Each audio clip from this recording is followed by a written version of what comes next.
service to the public during the initial response and ongoing recovery from the Hurricane Helene disaster in Carter County, and their efforts deserve special recognition.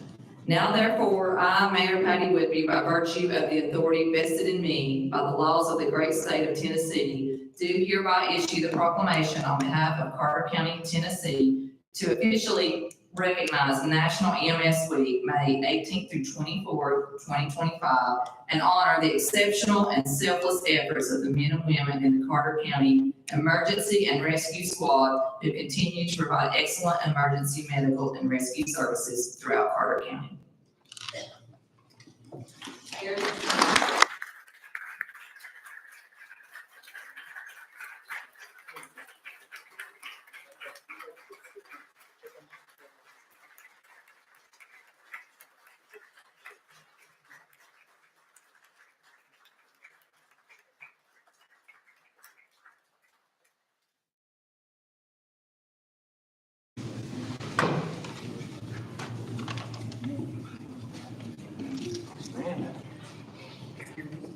I just want to say thank you.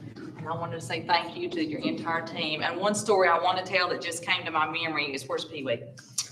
I remember just a small story. I remember standing down in those early days in the staging area at Elizabeth High School, and we're all running frantic, and we had just found out that we had no access to the Poggy and Elk Mills community, and we're trying to figure out, this small group was in another group trying to figure out how to make access, and Pee-wee comes up to me and he said, I'll make access, I'm getting in there.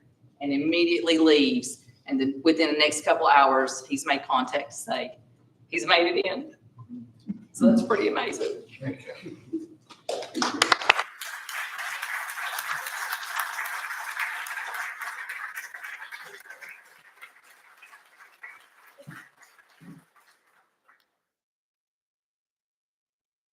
And believe in us, because we couldn't do our job if y'all didn't. So thank you very much.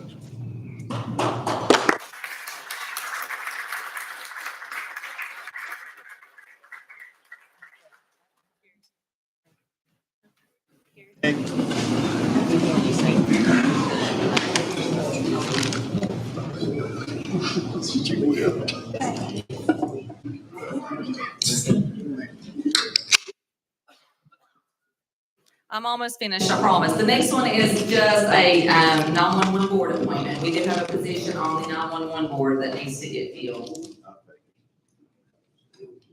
And this will require a motion and a vote from the full board, correct? Okay. The Carter County 911 board is a mayoral appointment, whereas the Tennessee General Assembly has created uniform general law of statewide application known as the Emergency Communications District Law, codified at Tennessee Code Annotated Title 7, Chapter 86. And whereas pursuant to said statutory scheme, an emergency communications district was created to serve Carter County, Tennessee, and the municipalities herein known as Carter County Emergency Communications District. Whereas the Tennessee Code Annotated, I'm going to read the code. An emergency communications district shall have a board of directors composed of no fewer than 7 nor more than 9 members to govern the affairs of the district. For the districts created by a county legislative body, the county mayor shall appoint the members of the board of directors subject to confirmation by the county legislative body. When the county mayor names an appointee to the board, the county legislative body has 90 days or until the conclusion of its next regularly scheduled meeting, whichever is latter, to confirm or reject the appointment. If the legislative body does not act within the time period, the appointment shall take effect without confirmation. Whereas the board of directors for Carter County Emergency Communications District, the 911 board, consists of 9 members, and there is currently a vacancy on said board to be filled pursuant to the statutory scheme detailed herein. I, Mayor Patty Whitby, by virtue of the authority vested in me in the great state of Tennessee, do hereby issue this order pursuant to the Tennessee Code Annotated, officially appointing Gary Smith to the board of directors for the Carter County Emergency Communications District, subject to confirmation by the Carter County Legislative Body for a full term of 4 years effective April 21st, 2025.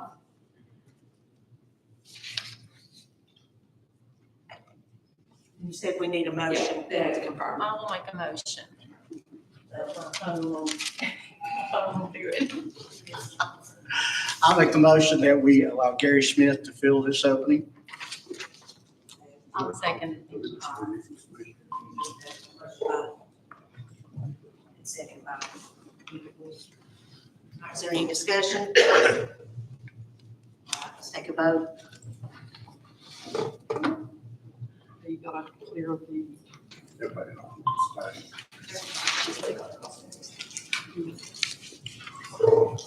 Gary Crawford, Yes. Passes, thank you. Congratulations, Mr. Smith. And I'll just do a real quick report on the state funding. The state has passed the budget. So a couple of things I wanted to let the commission know.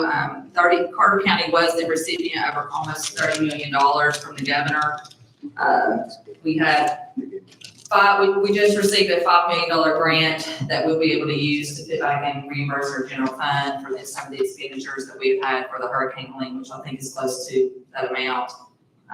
We've received $5 million more for the Tweetsie Trail, $20 million for Hampton Hospital, which is a rebuild and renovate, and also $500,000 for the Northeast Tennessee Regional Recovery Center, which is located in Roan Mountain, and the prison facility that we converted into a prison. So that's a little over $30 million that Carter County has gracefully received from the governor of Tennessee. So I wanted to actually do a thank you to our new representative, Renee Jones. She finished her first session with us, and she's done a fabulous job for us in Nashville. So if you see her, I want to send her an email thanking her for her advocacy for Carter County. Also, Representative Hill and Senator Crow and the entire General Assembly. They've been really good to Carter County and Northeast Tennessee, but a special thank you to Governor Lee for what he's done for Carter County. So that's all I got.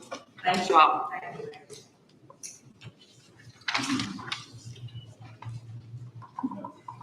Finance Director, Ms. Watson, will get her report, and she's also. I'm sorry, I can't see that. That's crazy. Wherever you That'd be great. There's nothing on it. I mean, don't worry. it's not working, so there's no reason. Your reports are in your packet. If you have any questions about those, feel free to email or call me. I'm going to introduce Elizabeth. She's going to come forward and discuss with you the potential loan documents that we will be discussing tonight related to the road repairs from the Helene flood.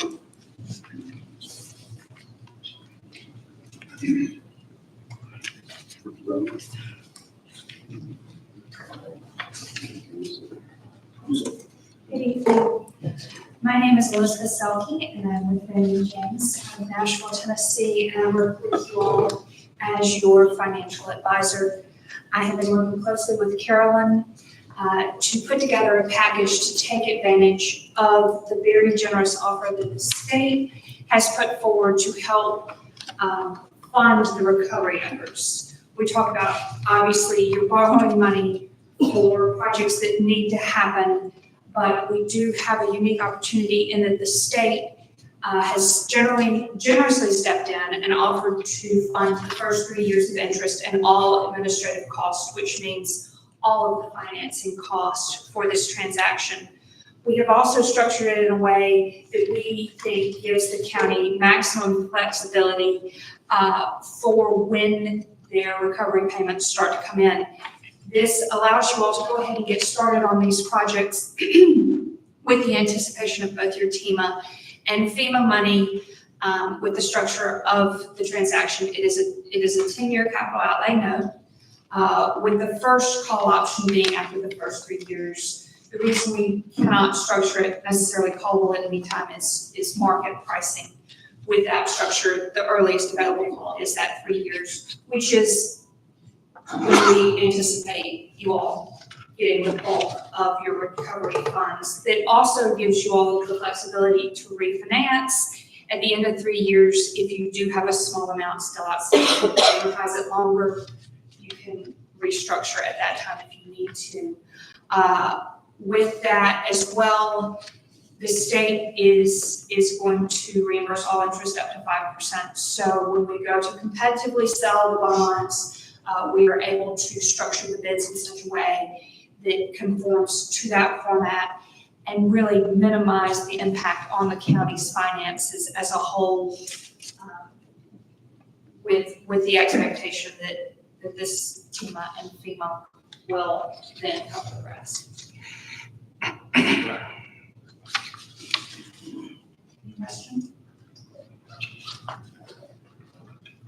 Anyone have any questions?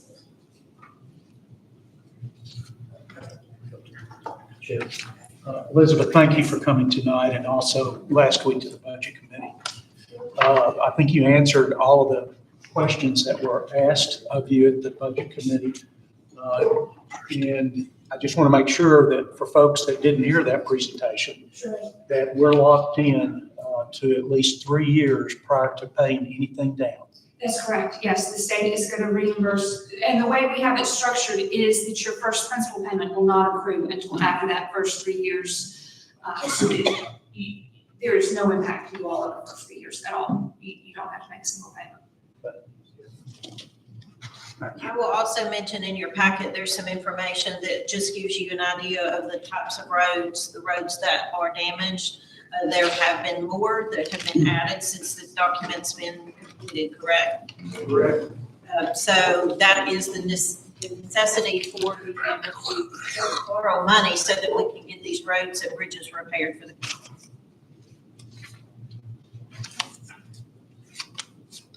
So one question, I just want to make sure from the budget meeting, can you talk about the interest that can accrue on it? Absolutely. And so with this current structure, with the $40 million, you're obviously not going to spend it all tomorrow. You are able to earn interest up to what's called the arbitrage yield, which is really essentially your interest rate less your administrative cost. And so there are certain investment vehicles that are looking really good right now. So the dollars you're not spending right away can be an LGIP account. There are other restricted securities that are earning close to 4% and some even above 4% right now.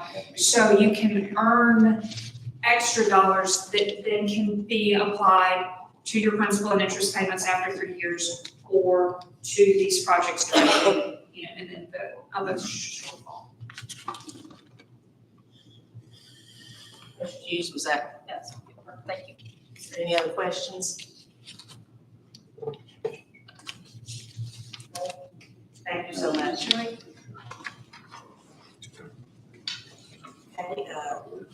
Mr. Ryan, you're next, you're up.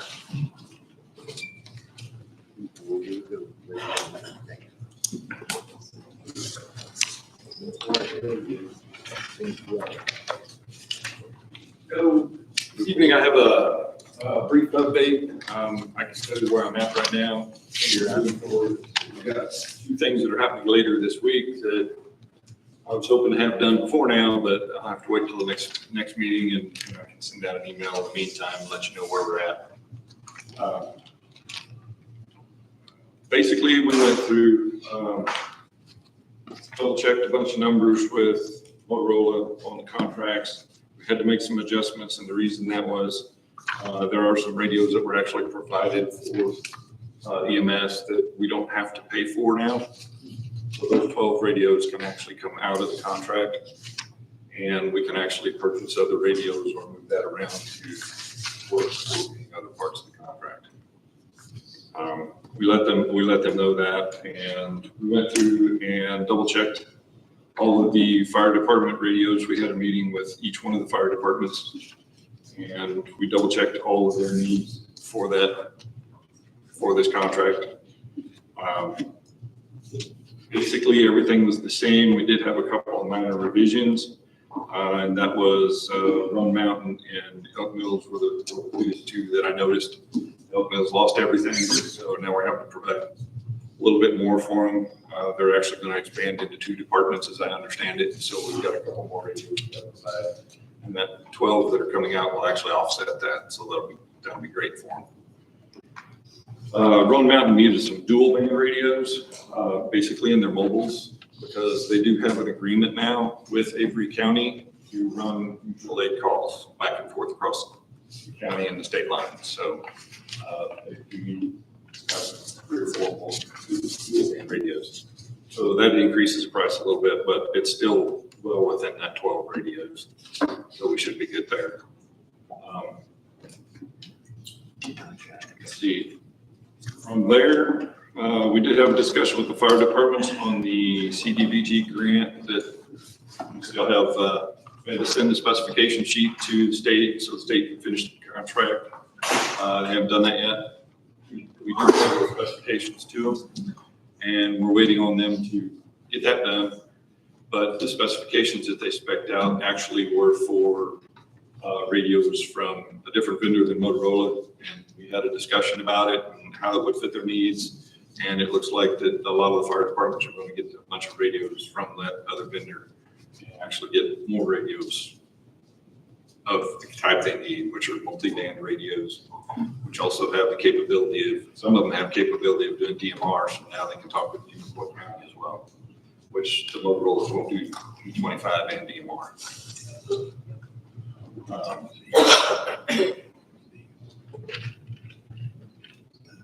Tuesday, tomorrow, I'm actually going to Avery County, going over to visit the Avery County site with the Motorola team. The reason we're doing that, Avery County did express an interest that they want to make sure that we get what's called a loading study done. So we're not overloading their tower that's over there. In Helene, in the storm, they did lose a tower.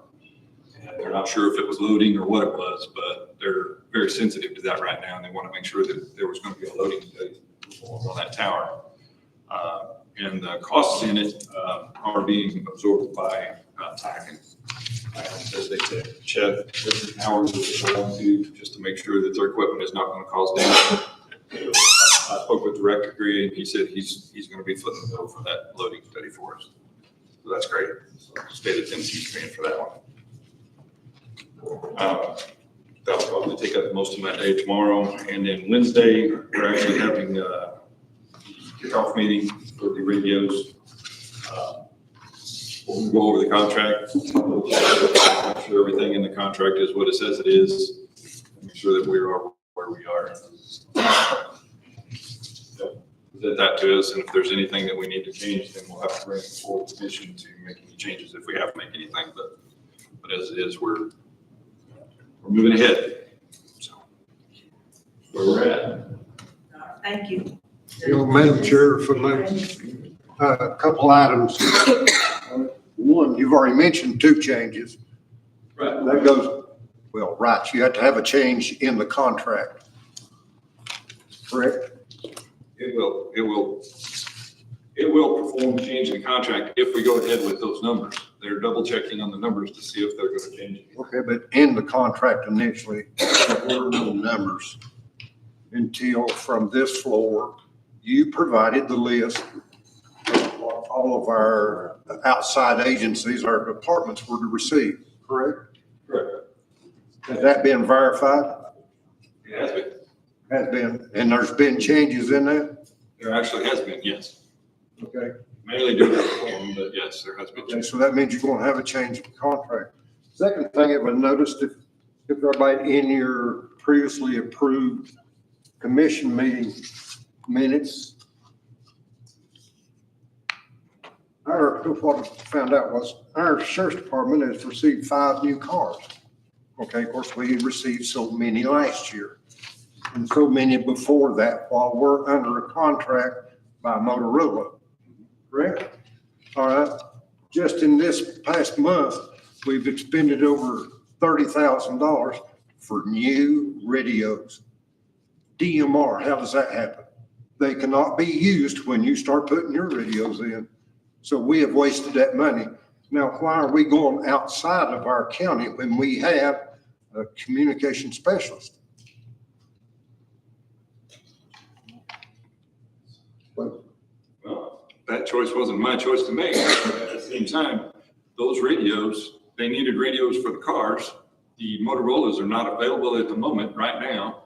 And also, if you were going to purchase those Motorola radios out of pocket, they would probably be about 10 grand a piece. For those 5 radios, or for each radio.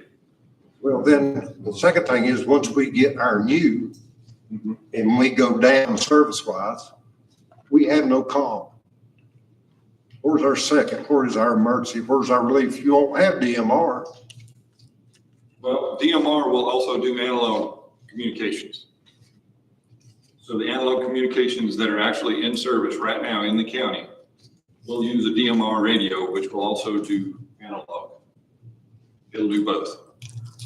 So that radio won't be useless. We could actually leave it in the cars as an analog backup, and then we could put the digital system in for the Motorola radios. Okay. Now, the next thing, all this money that's coming out on communications is above and beyond what our contracts are. It's coming out of the budgets. Now, we have communication department specialists. We have new vehicles that's had to be outfitted with communication gear, which when they bring Motorola along, it may be a year, maybe less than that. That means we've got new equipment that will go on the trash can. So somebody didn't do the job. Is there any other questions?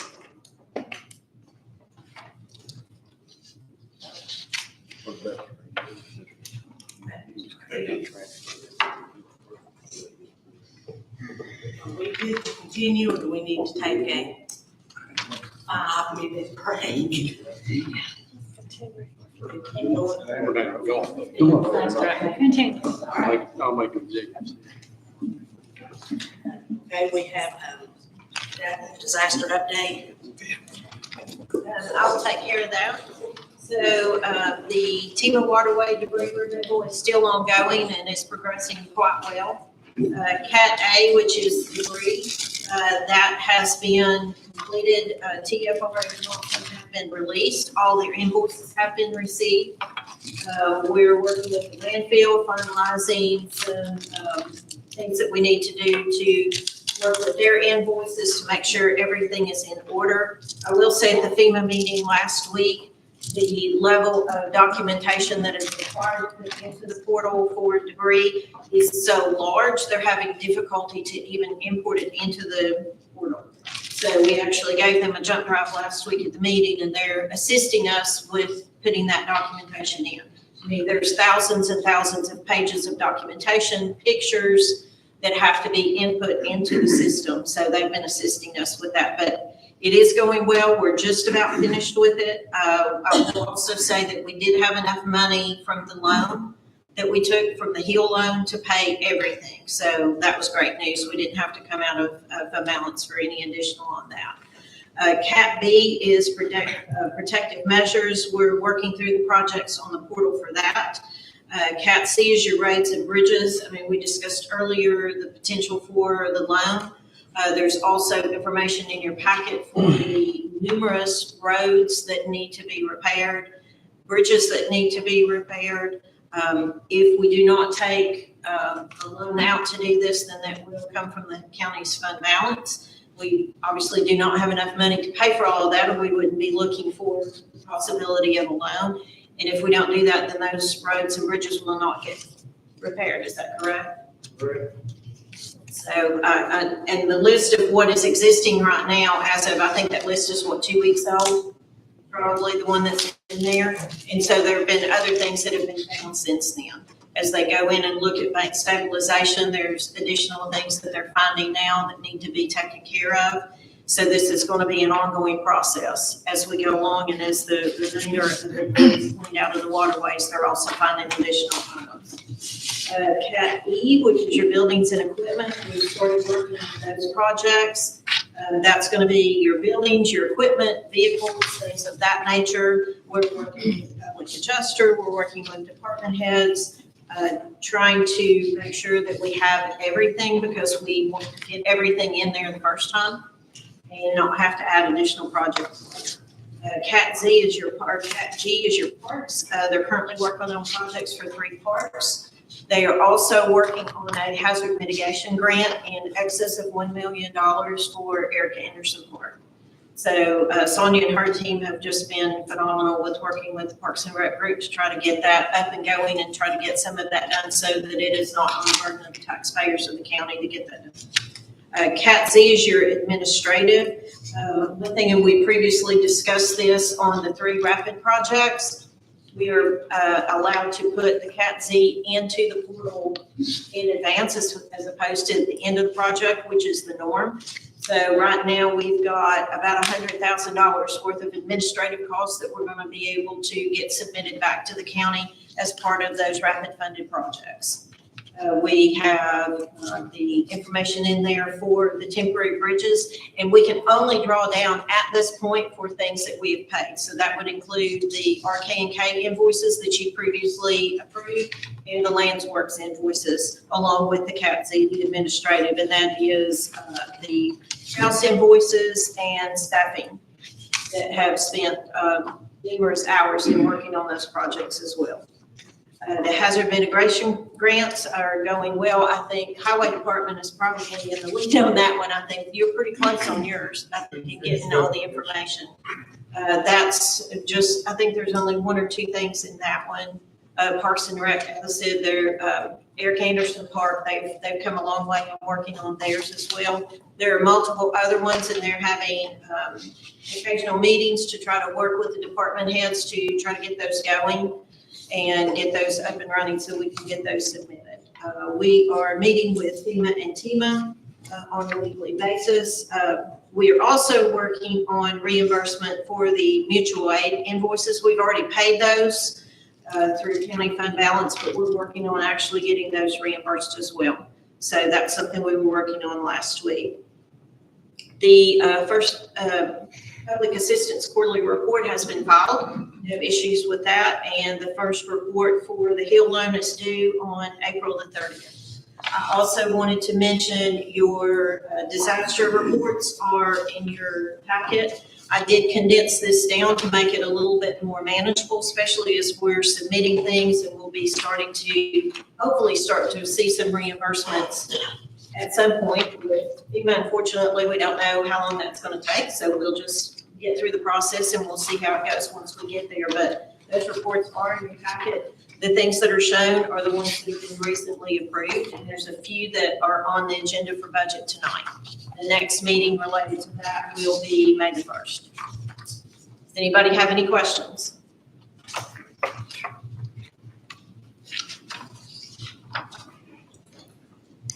No questions? If I may.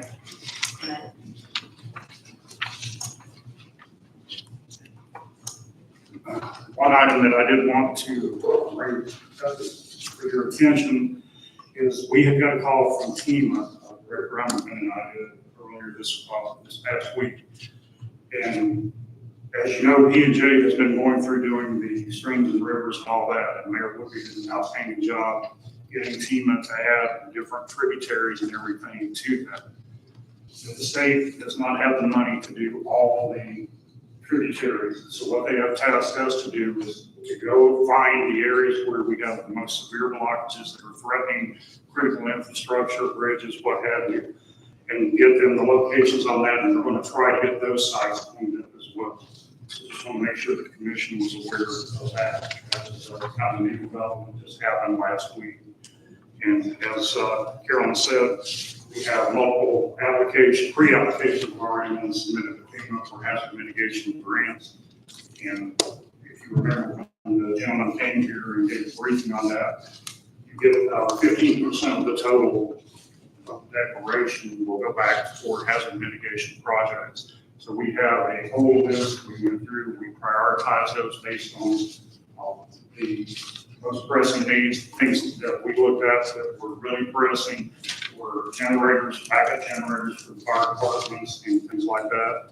We're going to try to get a new EOC that's much larger and has a safe room in it.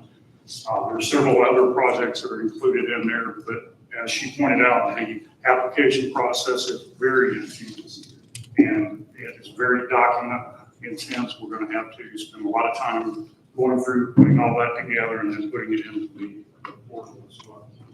So again, those are just kind of things we want to pass on to you. Any questions? All right, thank you, ma'am. Yeah, just for a visual, this is a partial of the documentation that is required to go into the portal for one project. This is a partial for one of the rapid funded projects, and this is 3 invoices, not including all the pictures. So it is an extensive process to get these done. But we're working diligently, Sonia and her team are working diligently to get this done and get back the maximum amount of money that to the county. If anybody has any other questions? All right, right now's the time, if not, okay, let's keep going. All right, it's time now for public comments. As always, you'll have 5 minutes. And it'll be a beep, if you can hear it, it'll be about 30 seconds before it goes. Please state your name and your address.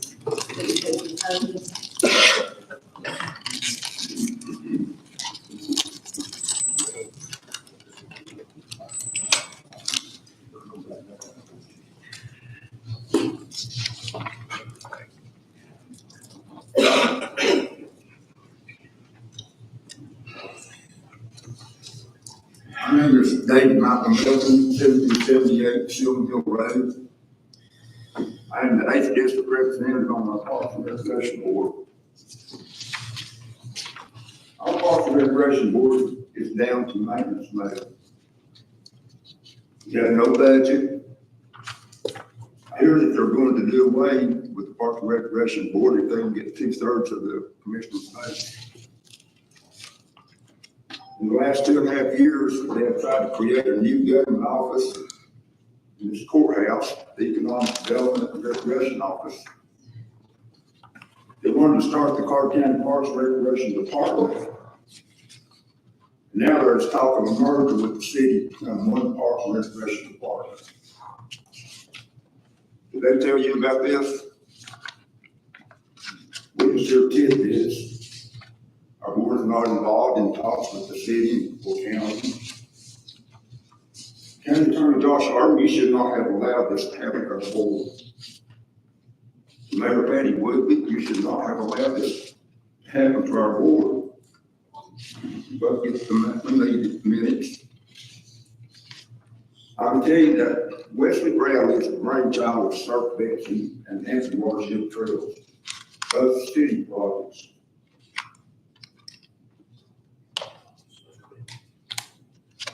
They are not county projects. About 5 years ago, Wesley, working with the city, couldn't get any action from the city on his projects. There was no money and too many projects ahead of his. So he goes to his friend Ken Googe, chairman of our Park and Recreation Board at the time, and along with Commissioner Aaron Frazier, got the county commission to approve $75,000 for phase 1 of Hampton Watershed Trails. And we all remember Mayor Patty Woodley offered the city the $75,000 as an audit grant to bring the city and county together on the city project. This was the beginning of the downfall of our Parks and Recreation Board. Chairman Googe gave non-member Wesley Brown a seat at our table and put the Hampton Watershed Trails project on our agenda. In August 2022, Chairman Googe got Aaron Frazier elected as our chairman to keep his agenda in place. Chairman Googe broke the rules just before our first ever election that he appointed county commission liaison to become chairman of our board. They lied, they cheated, they thieved. They shouldn't get away with this. So now the county has millions of dollars and the city is ready to part the road. I just wonder if the merger, who was going to final decision? We should state a Parks and Recreation Board, 8 members that represent the 8 districts of Carter County. And one of those members will be chosen by the other members to be chairman. We don't need elections. Elections create a majority, and we don't need a majority rule. We need 8 members with equal voices that work together for the common good of the county. We need to think about our recreational opportunities. We want Also need to think about saving our farms. We need to always put God first in all we do, and He will lead the way. In 2016, I took the problem survey for Gap Creek Park to the board, and we worked to develop that park for 6 or 7 years. The bank restoration project was completed a couple of years ago, and we have a beautiful property just sitting there. It has shut down the Carter County Parks and Recreation Board, and I don't know why. I think it's greed and control. I do know that we should not go the way of a department or merger. We need to reorganize the board and keep the board. We need a good chairman and good members on our Carter County Parks and Recreation Board to run it honestly and efficiently, and be a board that can work with others, like our planning department and this county commission. I can sense the problem. Democrats and rhinos. Christian conservatives better stand against this. Thank you.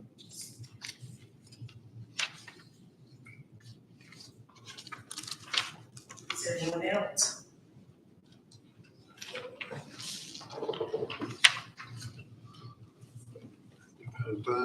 Marcia A. Cuff, 26 Wilshire Drive, Elizabethton.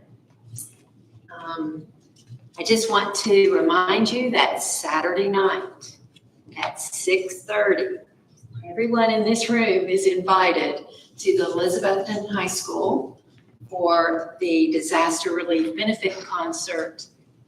It is a free concert. I would encourage each of you commissioners to go to your districts and invite some of your folks. We will have, it is an hour-long concert, and it is a must-see. So I do encourage you to come and to bring others with you. If you cannot come, you can still consider a gift, and that is by using your cell phone and your camera and taking a picture of this QR code. And it will immediately go to the United Way Fund page that has it all set up. And every penny, 100%, will come back to Carter County. The United Way is not taking any kind of commissions or anything. So I will pass that way. You can pass it on around in case you all want to go ahead and get that out of the way. Again, thank you for the opportunity to speak with you, and I do hope that you can come. Thank you. Thanks, Jessica. Did you say 6:30? 6:30. Yes, thank you.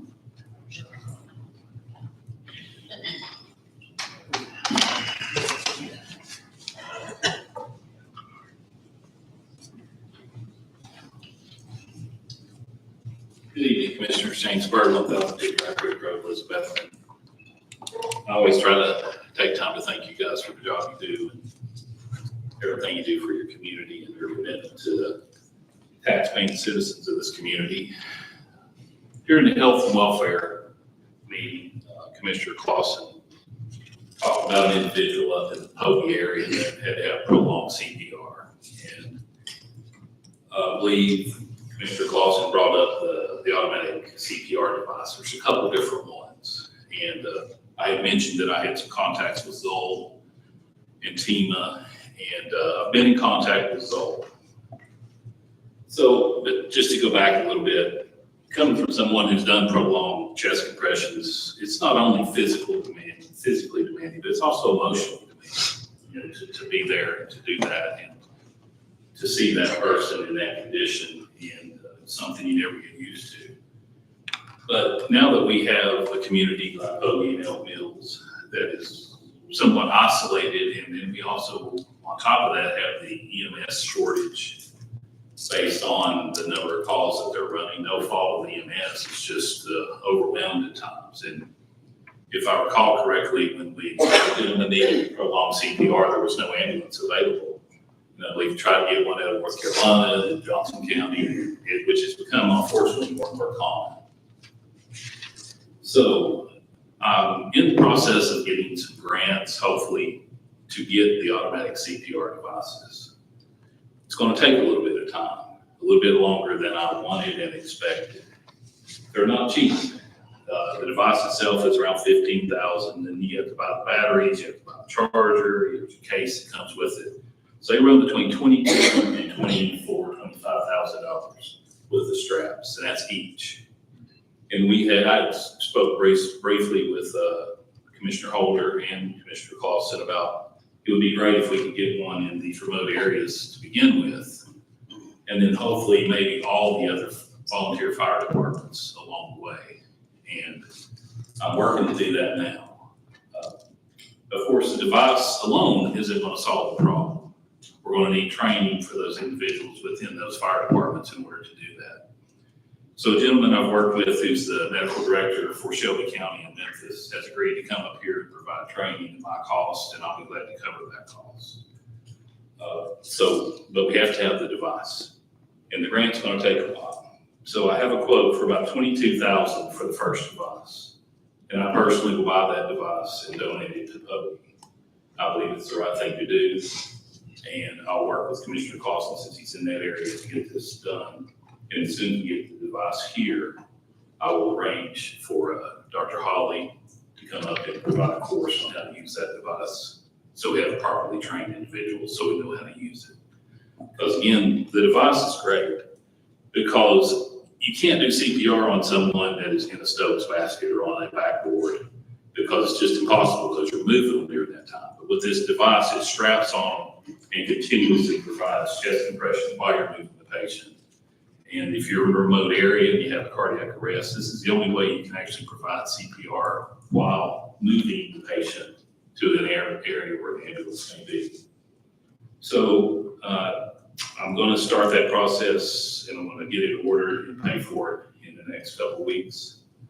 It may be the middle of May before I can actually get all that done, but I will cover all that cost.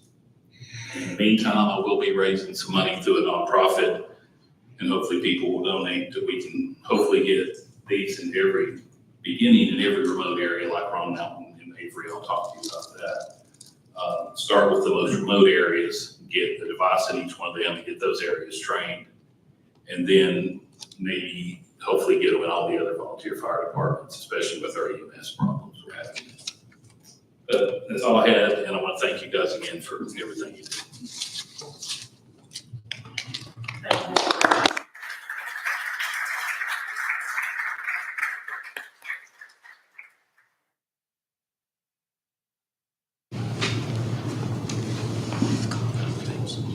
Is there anybody else? Not other comments? Okay, do we need to take a 5-minute break? 10 minutes. Yes. 10 minutes, and that's.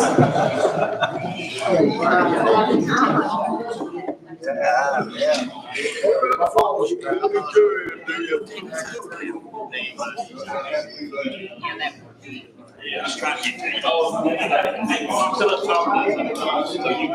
Give me a rain check.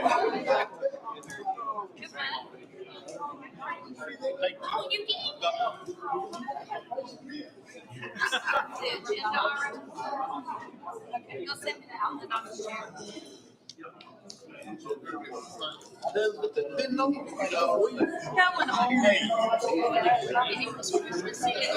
Absolutely,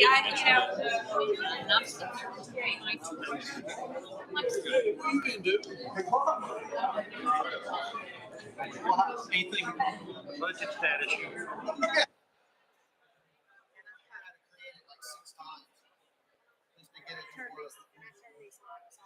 Yeah, so you go to streaming audio and then you turn it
Everybody's back online, then you go back to mic, or sorry, camera control. And you can see where, you can just look to your right and see where the camera's at. Well, I always try to change when they're up there, Yes, which is, podium. yeah.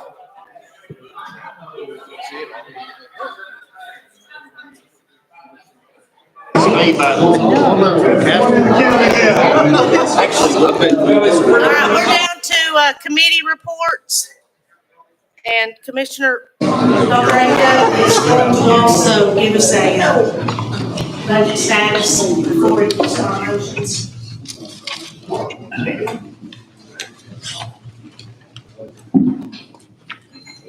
Thank you, Madam Chair. Mr. Holt called last week and asked that several of you have been asking regarding where we are in the budget process. So tonight I thought I'd give you a brief overview to give you the opportunity to ask questions from the budget committee members. They're all here except for Commissioner Holt. And I invite my fellow budget committee members to leave something out or you want to add something to this. We have just finished this past week the outside agencies. We had approximately 29 to come before us. Most of them will request from the same amounts that they did from the previous year, and asked a little bit. Some asked a little bit more, but most were not overly creative, I guess, in asking us for more money. Just to give you an idea, in the 24-25 budget approved, we had $1,867,940. Requested this year, we finished all of those for the 2025-2026. We have a total amount requested, $2,158,940. That's an increase of $291,000. So we're going to have to make some decisions, not only as probably a commission, but certainly the budget committee as we vote these up and down. As you heard tonight from the assessor's office and the trustee's office, the tax added this year was $20,889 in terms of property. What was deleted is $69,662. That leaves us with a deficit from the previous year of $48,773. As each of you know, we get 80%, probably close to 85%, all our revenue from property tax. At least for the last, correct me wrong, I'm wrong, but at least for the last several years, we have not added to the positive side of that equation. It has always been on the negatives.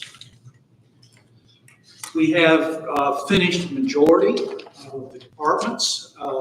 We made the decision as a budget committee. If you were in with 0 to 4% of last year's ask, you didn't have to come and appear before the budget committee. And most of our departments did not ask more than 4%. We did have one department to ask 36% increase. We'll finish the rest of the departments probably in the next 2 weeks. And we'll probably have something for everybody to view, certainly the end of May, but possibly by the June. Hopefully, that's what we're pushing for. So we've got some tough decisions to make, not only as a budget committee, but a full commission to meet what we need. I was glad to hear tonight the mayor announced an additional $5 million coming from the governor's office that will go into the general fund. We're now standing, and you'll find this in your packet, in terms of our estimated running fund balance is $12,135,541.57. In February of 2025, we had $20 million $821,004.17. So you've seen we've had a significant drop. Obviously, with what has happened with the highway department, miles of roads that need to be repaved or repaired, and the number of bridges. And Shannon apparently is discovering almost weekly another group of bridges that need repair. So there's only one way around this, obviously, is to borrow the needed money within that 3-year interest-free period, that we'll get some FEMA reimbursement to pay that loan back. But at least for the first 3 years, it's interest-free. As Elizabeth said, thank you again, Elizabeth, for being here, that the administrative costs are going to be handled by the state. It's essentially interest-free those 3 years. We have to wait 3 years to begin paying if we want to pay it off early. Let's say we get a windfall profit from FEMA and we can pay it off. As soon as we get that check, we still are indentured, if you will, for those 3 years. So hopefully that gives you a slight overview of where we are. Are there any questions? Any budget committee members? The floor is open for you all. Yes, Tony. I would just like to thank you, Cal, for that update. We don't usually get that, but we appreciate it. Or I do. Thank you. For my information. We're open for any questions, any budget committee member. Everybody attends on a regular basis, obviously. And you can call Ian. You're welcome to call or text me and I'll answer any question that you have. We have a number of you, like Commissioner Wynn, that makes budget committee almost every month. And all of you make the special sessions that we have as a combined meeting between budget and the commission. So don't hesitate to ask. We don't want to keep any member of the commission nor the public in the dark. It's all open, it's public information. We're happy to share it with you. And if there are conundrums there, hopefully we can wade through those and get you the information that you need. So if there are no further questions, we'll move through the budget items for you. Tonight we have 18, and I'll try to move through this as quickly as possible. In your packets, obviously, you have all the amendments, you have all the information. So I'll try to be as succinct as we possibly can. And then obviously in the discussion times, ask any more questions that you have. Our first item, I'll make a motion to approve the disbursement of opioid funds to the Child Abuse Prevention Agency in the amount of $65,000. Second by Commissioner Hughes. Is there any discussion? If you don't know, in your packet, you will find the Child Abuse Prevention Agency that serves our region. The statistics are there. I wish they didn't look like this, but these folks do an outstanding job in working hand in glove with the Sheriff's Office, particularly if we're looking at forensic interviews. It takes a special person to do that. And along with looking at alleged child abuse, advocacy services, et cetera. During July the 1st of 2020 and April 14th of 2025, total referrals from Carter County to this agency was 902. It's a significant number in my opinion. They're asking for $65,000, and I think that we determined, or the mayor determined at the budget committee meeting last week, there are $866,000 in that budget, or budgeted in the opioid. Remember, these are funds that are coming not from the county, but from the opioid settlement. We've had several of those now.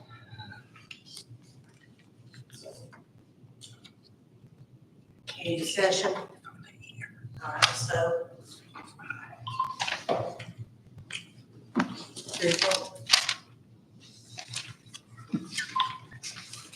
Thank you. Second item is also from the abatement fund. I make a motion to approve the disbursement of opioid funds to families free in the amount of $300,000. Information on families free is also in your packet. Ms. Tipton was here last week and made that presentation. There's a second by Mr. Mule. Is there any discussion? All right, let's vote.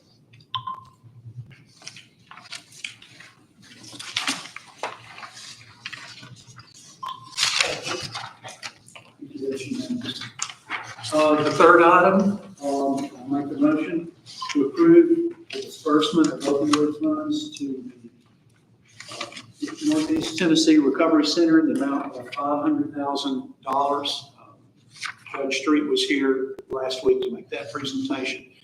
Remember, that is the facility that was at prison, and we assumed that responsibility thanks to the governor of the state of Tennessee and our area legislators to turn that into a drug recovery center. We have a second by Commissioner Odom. Is there any discussion? All right, let's vote.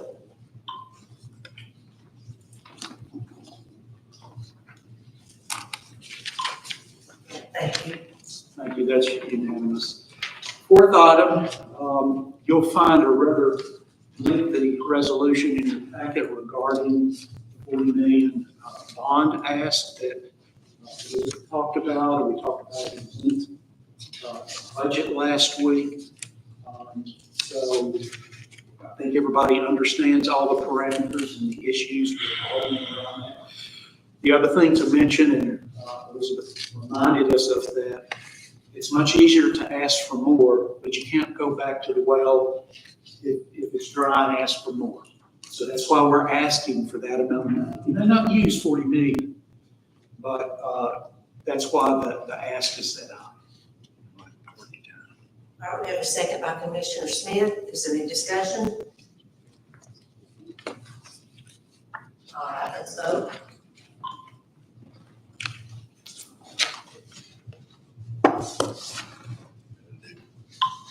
All right, thank you.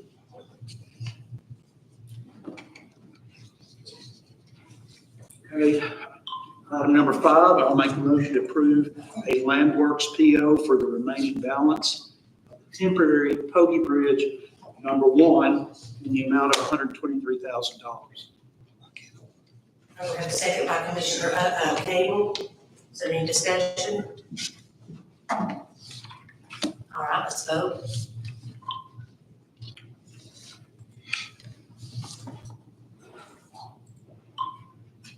That's unanimous. Item number 6, and I'll make the motion to approve Landworks PO for the remaining balance of the temporary Pogey Bridge number 2 in the amount of $123,000. We have a second by Commissioner Webb. Is there any discussion? All right, let's vote.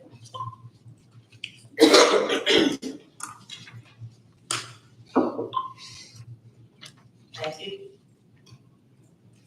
Item number 7, and I'll make the motion to approve a check request and payment to Sidekick Excavation in the amount of $3,600. Second by Commissioner Kemp. Is there any discussion? All right, let's vote. Thank you.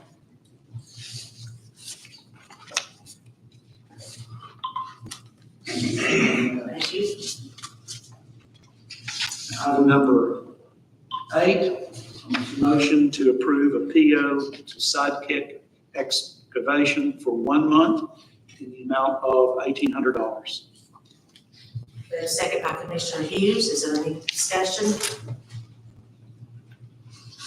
All right, let's vote.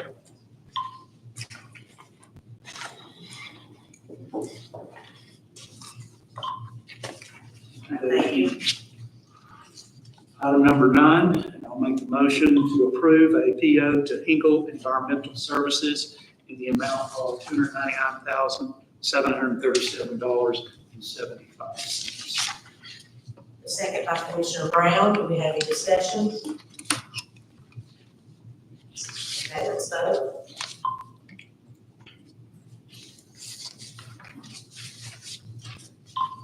Thank you. The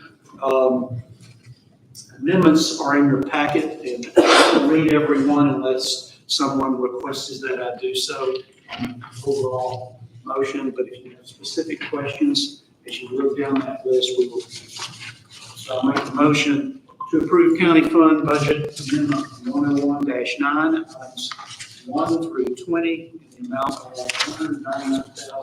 $199,831.57, with $46,000 coming from reserve accounts and $647,000 coming from the unassigned fund balance.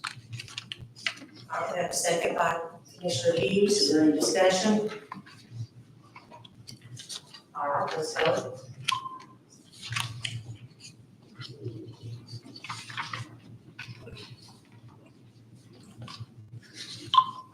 Thank you. Thank you. Item number 11, I make a motion to approve solid waste fund budget amendment 116-6, items 1 and 2, in the amount of $25,982.52, with nothing coming from the unassigned fund balance. And just so that you're clear on this, we have to transfer land director's salary for the third quarter to the planning department.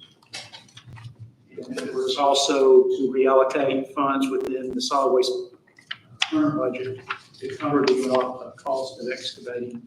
That's what makes up that $25,992.53. We have a second from Commissioner Barrow. Is there any discussion? All right, have none, let's vote.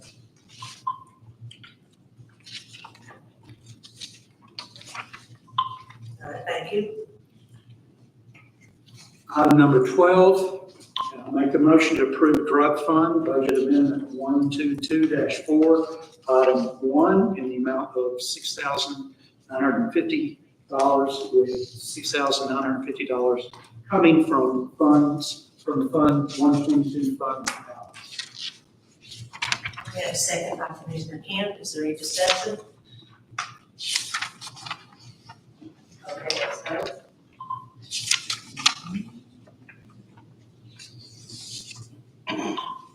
Thank you.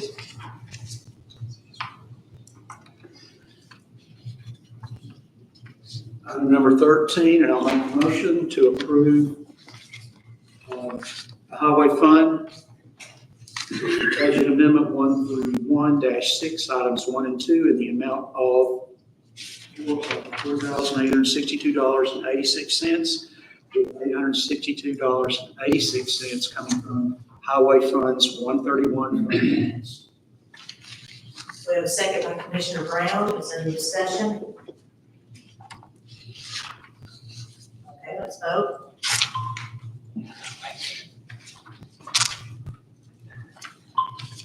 Thank you. Item number 14, and I'll make the motion to approve the general purpose school fund budget amendment 141-6, items 1 through 10, in the amount of $546,794.53, with $201,964 coming from reserve accounts and nothing coming from unassigned fund balance. It's internalized to the school, not to the county. We have a second by Commissioner Cable. Is there any discussion? Thank you.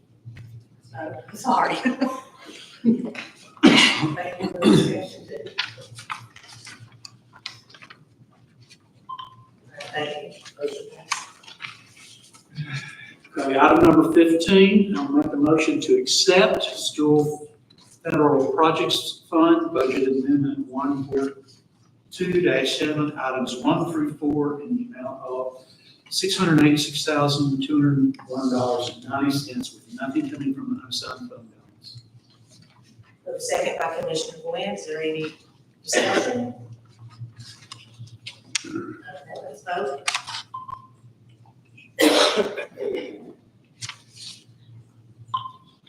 Thank you, motion passed. Item number 16, and I'll make the motion to approve Head Start Fund Budget Amendment 145-4, item 1, in the amount of $24,254.11 with nothing coming from the unassigned fund. Second motion, second from Commissioner Keel. Is there any discussion? All right, let's vote.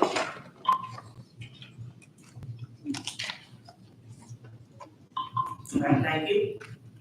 Item number 17, and I'll make the motion to approve the animal shelter monetary donations in the amount of $2,514.00.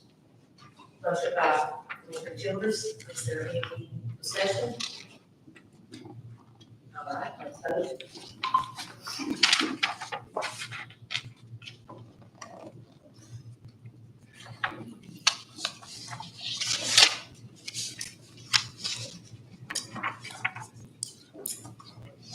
Commissioner Kale.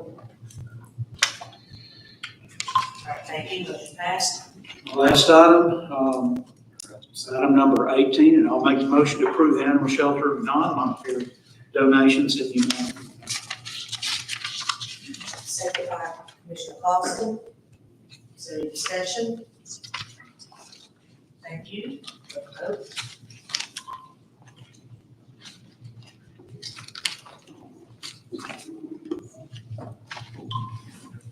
Thank you. Motion passed. Yield back, Madam Chair.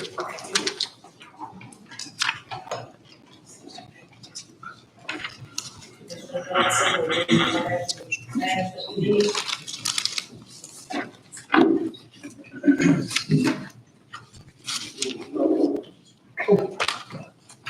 Sir? I voted on it. There 3 times, did you? Leave nothing black.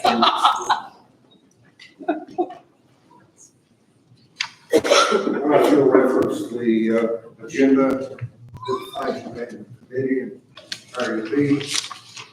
I'm going to try to give you just a little bit brief on the first 4 or 5 items, the rest is planned for you. Either the bid documents or the invoices are included in the packet. The first one is for a 3-year contract with a company known as OCD. It is a developed program for the iPhone, Android app for Carter County Sheriff's Department. What this does, it's replacing prior service, which you give better access to our citizens for information and additional features if necessary. You notify us from lawful. It will allow for broadcast emergency message info, provide information relating to inmates, and will be available to the officers and the victims for notification purposes. This contract is in the first year, and initial cost is $19,980. It's a 3-year contract with the ending 2 years being the amount of $12,985. These funds, and there's also an option for them to cancel without penalty after the first year of the contract. And these funds will come from the Sheriff's Department inmate commissary account. Any questions? If not, the motion is to approve a 3-year contract with OCD, a limited liability corporation, to develop an iPhone and Android app for the Carter County Sheriff's Office. We have a second by Commissioner Kent. Is there any discussion? Okay, let's vote.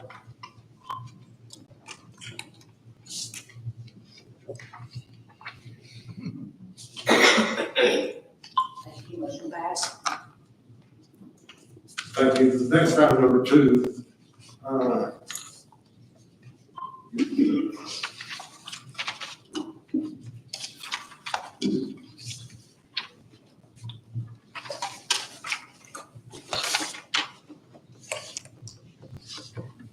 Item 2 is a resolution concerning approved program policy and procedure administration for the 2024 Home Disaster Recovery Grant Funds awarded to Carter County from the Tennessee Development Agency. The contract follows, but for this motion here is for a resolution for the total program. The amount is $1 million. It's from the Development Agency to this county, we're the recipients, and it is 100% reimbursement. There's no matching funds whatsoever. I will read the resolution unless there is a motion to bypass that and go with approval of the writing of it. Seeing none, I will read it. Regular meeting on Monday, April 21st of 2025. A resolution to approve the program policy and procedure for the administration of the 2024 Home Disaster Recovery Grant Fund Award to Carter County. Whereas Carter County has received funding from the home program administered by the Tennessee Housing Development Agency to provide housing rehabilitation for the low and very low income persons affected by the 2024 Hurricane Helene disaster.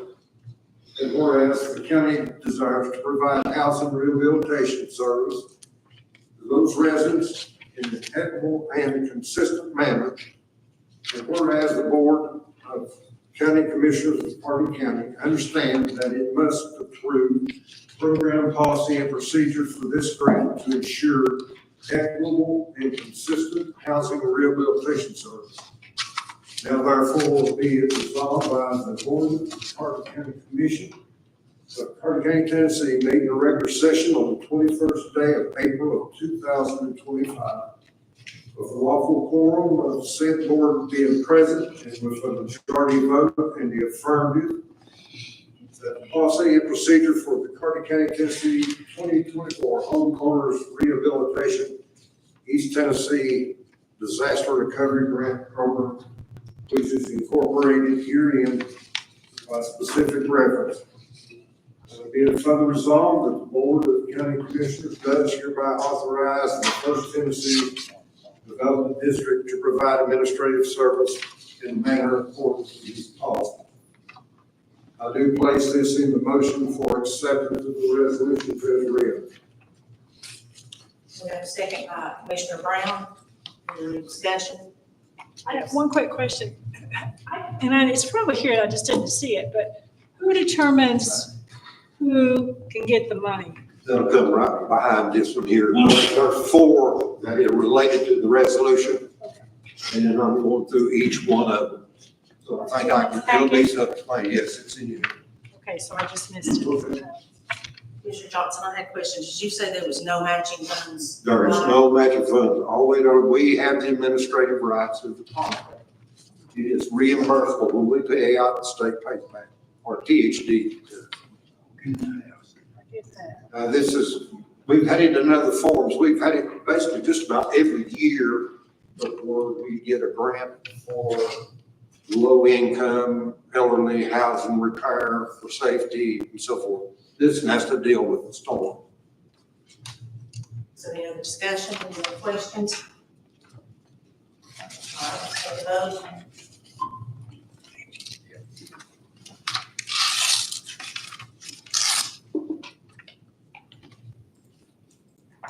All right, thank you, motion passed. All right, thank you. Let's see. Now, the next one would be number 3. And this is the disaster relief home contract for administrative services and housing and professional services between Carter County and First Tennessee Development District. What this is the contract where we contract with another agency, which is First Tennessee Development. That will be, at first, you will come in and apply through the mayor's office. The mayor's office will direct them to First Tennessee. First Tennessee is the one that sees the application, reviews, qualifies it, And it's by policy procedure, which will be the next motion that comes up. They have in theirs would be for the amount of $80,000 for administration fees. And that 80,000 comes out of the 1 million. Okay, approved.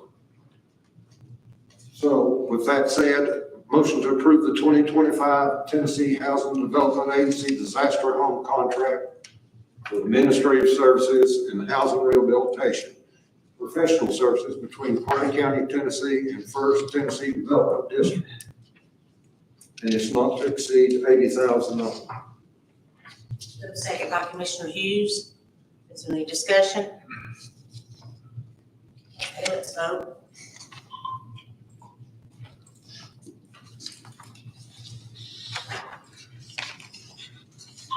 Thank you, motion passed. Thank you.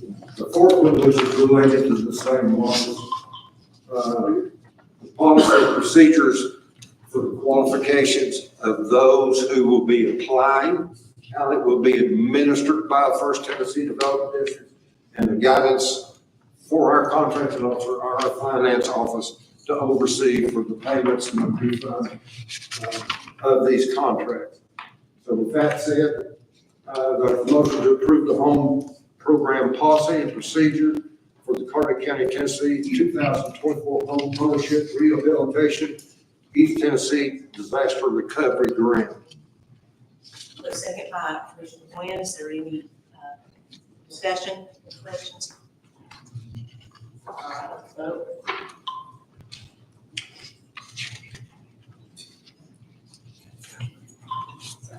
Thank you, motion passed. Next item number 5 is a motion to approve purchase order to Summer and Taylor Incorporated in the amount of $306,696.55 to be paid from the 910 disaster account for resurfacing of Hampton streets. Is that Hampton, the community, or is that Hampton Creek? Down the road. Okay, that's all from all the heavy truck.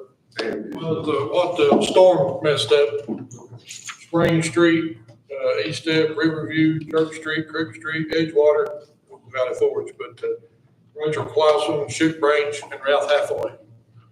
Down the road to be resurfaced. Okay. So that's the Hampton area. And to this disaster account, that goes to, ultimately through FEMA, back for reimbursement here to the county. The contractor, of course, being Summer Taylor, is a state contractor, already pre-qualified, so that was a no-brainer. So the motion is to approve that PO. Okay, we have a second by Commissioner Clausen. Is there any discussion? All right, let's vote.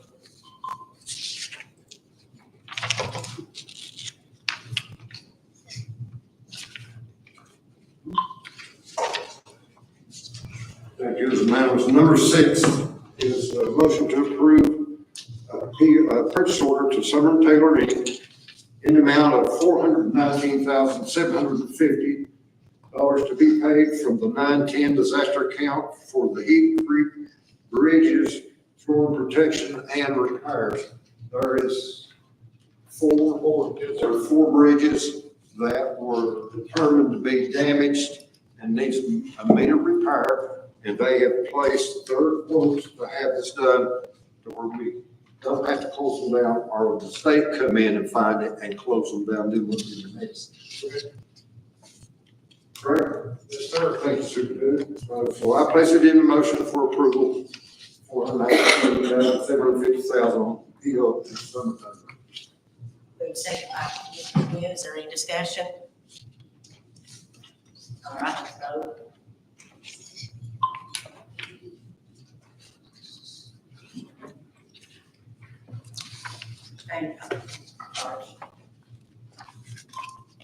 Thank you, motion passed. Next item is number 7, I place in the motion approval of a contract with Air Med International Limited Liability membership for payroll deductions only for Hardin County government 2. Now, this RMED, it is a service which is available to the employees. This has to pass before we're able to deduct from their pay for that amount of membership. Do we have a second by Commissioner Hughes, is there any discussion? All right, let's have a vote.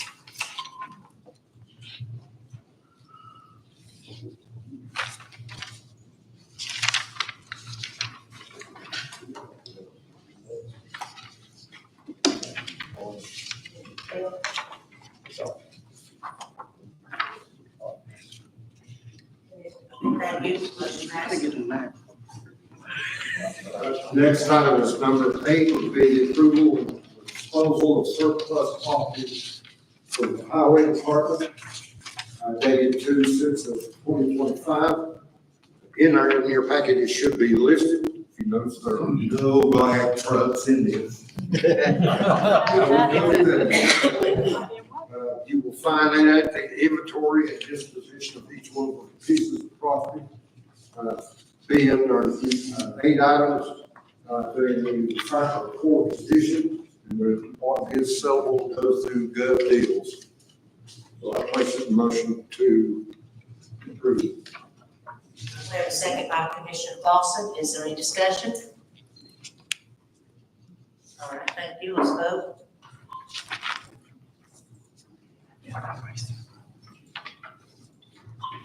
Thank you, motion passed. Next item is the motion to approve the disposal of surplus property for school nutrition dated 3/10/2025. Those are 4 items. They are worn out 4 washing machines, electric water heater, washer and dryer combo, top-loaded washer. They are noted to go to scrap. So I place in the motion, we accept it. We have a second by Commissioner Kemp, is there any discussion? All right, let's take a vote.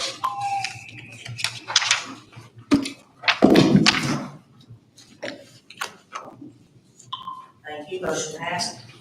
Okay, the final item for financial management, I'm going to address the report of the audit findings, and then I'm going to ask our financial director to finish up. Number 1 is the 6th year, 6th time I went to a state audit in this county. Elected official. This one was the least of all findings, which were 3. They are so small, I will say minute, compared to what we went through for the past 3 years. I mean, even to a point where you have a comptroller come in and make threats and put out information that is not correct. And this county and our finance department proved every bit of it wrong, totally wrong. The findings we have here are listed A, B, and C. The finance director has already brought this before the financial management. We have,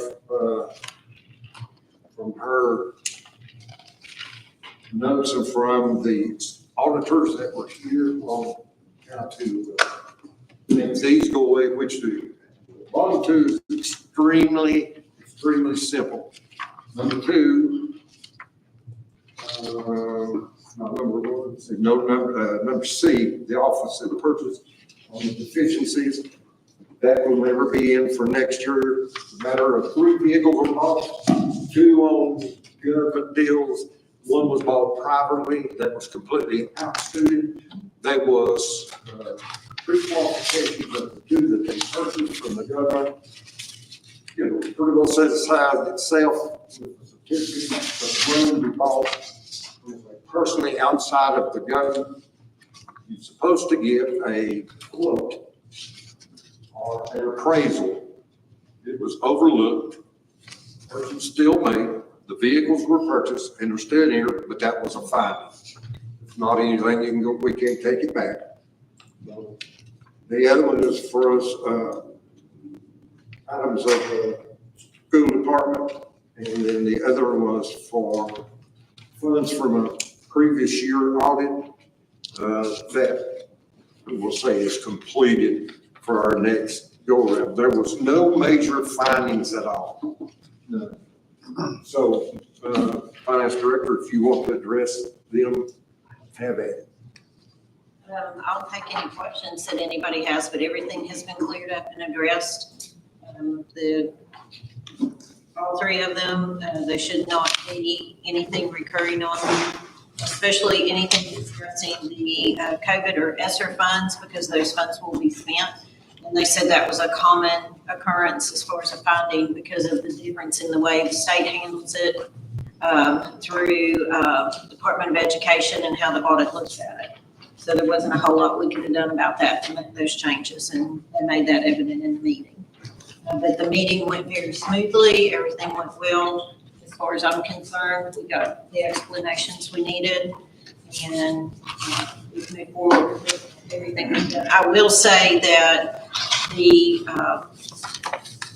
Melissa Stegall that came in and worked with us on the account prior to the closing of the books was just phenomenal work. It saved us honestly years of research and trying to figure things out that we did not have the resources for, nor did we have the information from prior years. And she had those resources and that knowledge, so I was very appreciative of them coming in and getting us light years ahead on that particular project and getting some things reconciled that honestly I could not find that any reconciliations for those items existed all the way back. I could go only back to 2016.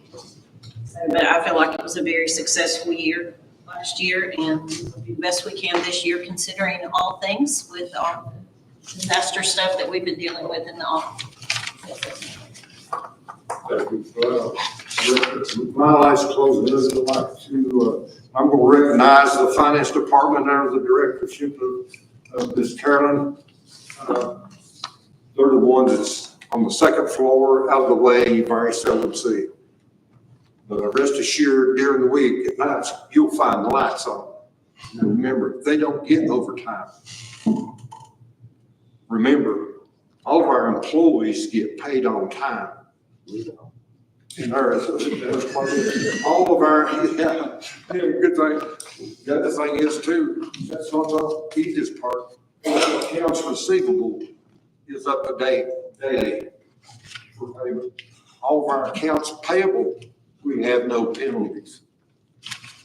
These people are nothing but totally dedicated to their profession. And the hours that they work is phenomenal. But oftentimes it's in vain and out in the back, and they don't want that on it. But you can't do good enough for them. The dedication is worth a fortune. Because remember, our normal numbers of this county and normal operations without that disaster is in the 80 million counting school. We're in 200 million at one hand. That came up less than a year. The same amount of people, and they're not tardy at anything. They work extra, they work over. And I had to call every once in a while, so I just drove by and seen lights, get your fanny to the house. There are families, there's kids, and there's life other than here. Well, I need to make sure that I still don't get paid, it don't get paid. We'll do it tomorrow. But they'll go on, go against what I say anyhow, so. But when you get a chance, please thank us. Thank you, Madam Chair.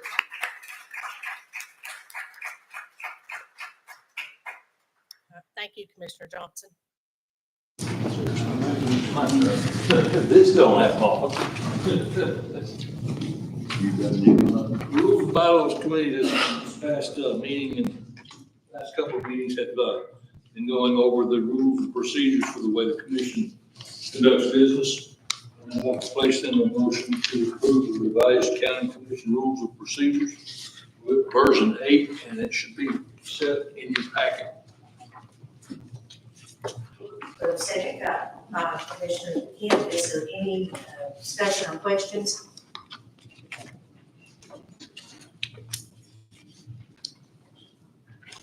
Okay, let's take a vote.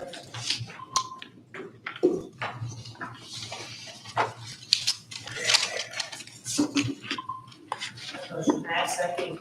Thank you very much.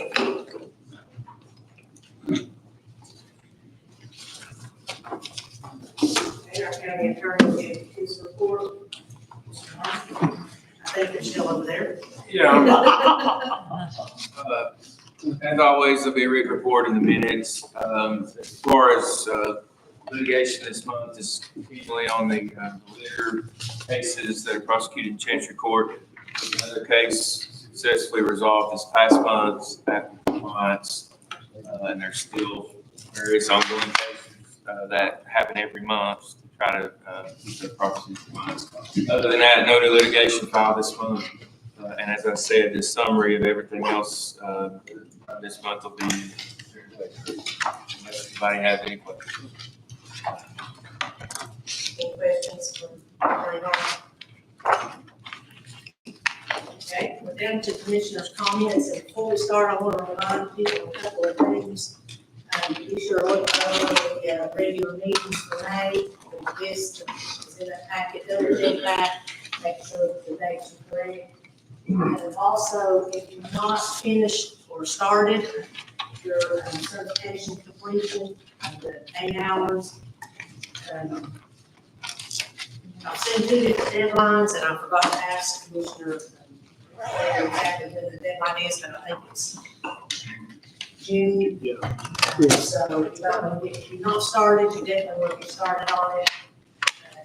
Submit your certificates to Chairperson Holden, and they should send it on.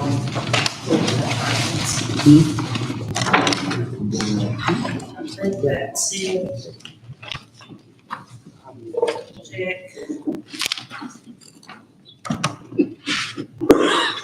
Oh, make sure when you're having your budget meetings that you turn in the signatures to the people that have been attending that meeting. And then I think that was all that I needed to bring up. So to the commissioners that would like to make comments. Madam Chair, I make a motion, we adjourn. All right. All in favor?